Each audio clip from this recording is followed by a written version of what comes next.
નમસ્કાર દર્શક મિત્રો, સત્યમેવ જયતે લાઈવ ન્યૂઝમાં આપ સૌનું હાર્દિક સ્વાગત છે। જીએસએફસી મેઇન ગેટ રોડ ખાતે પીએસઆઈ અને એડિશનલ જીએસટી કમિશનરના ગાડી વચ્ચે થયો અકસ્માત। વડોદરાના જીએસએફસી કંપનીના મેઇન ગેટ ખાતે થયો ગમખ્વાર અકસ્માત। રાજપીપળાના ટ્રાફિક પીએસઆઈનો થયો અકસ્માત। જીએસટી કમિશનરની ગાડી સાથે વડોદરાના જીએસએફસી રોડ પર થયો ગમખ્વાર અકસ્માત। સદનસીબે કોઈપણ પ્રકારની જાનહાનિ થઈ નથી। નોંધનીય બાબત છે કે રાજપીપળામાં ટ્રાફિક પોલીસમાં ફરજ બજાવતા પીએસઆઈ રજા પર હોવાથી બોટાદ જઈ રહ્યા હતા। તે દરમિયાન જીએસટી કમિશનરને ગાડીને અડફેટે લેતા સર્જાયો હતો અકસ્માત। સમગ્ર મામલે પોલીસ કંટ્રોલમાં નોંધવામાં આવતાની સાથે જ પોલીસની ગાડી ઘટના સ્થળ ઉપર પહોંચી હતી અને બંને પક્ષને છાણી પોલીસ સ્ટેશન ખાતે લઈ જવામાં આવ્યા હતા। રાજપીપળામાં ટ્રાફિકમાં પોલીસ પીએસઆઈ તરીકે ફરજ બજાવતા વાય.એચ. પડિયારની ગાડીએ સર્જ્યો હતો અકસ્માત।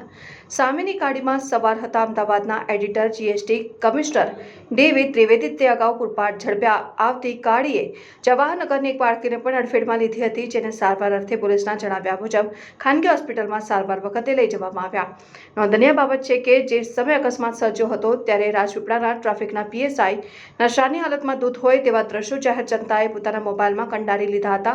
તેઓની ગાડીમાં દારૂ જેવું દ્રવ્ય પણ જોવા મળ્યું હતું। તેવા પણ વિડીયો લોકોએ પોતાની મોબાઈલમાં કંડારી દીધા હતા। હવે જોવાનું એ રહ્યું કે કેટલી વહેલી તકે તેઓની મેડિકલ તપાસ થાય છે અને આ મામલે ખુલાસો થાય છે કે તેઓ રજા હોવા છતાં પણ બોટાદ જઈ રહેતા ત્યારે નશાની હાલતમાં હતા કે નહીં તે જોવાનું રહ્યું।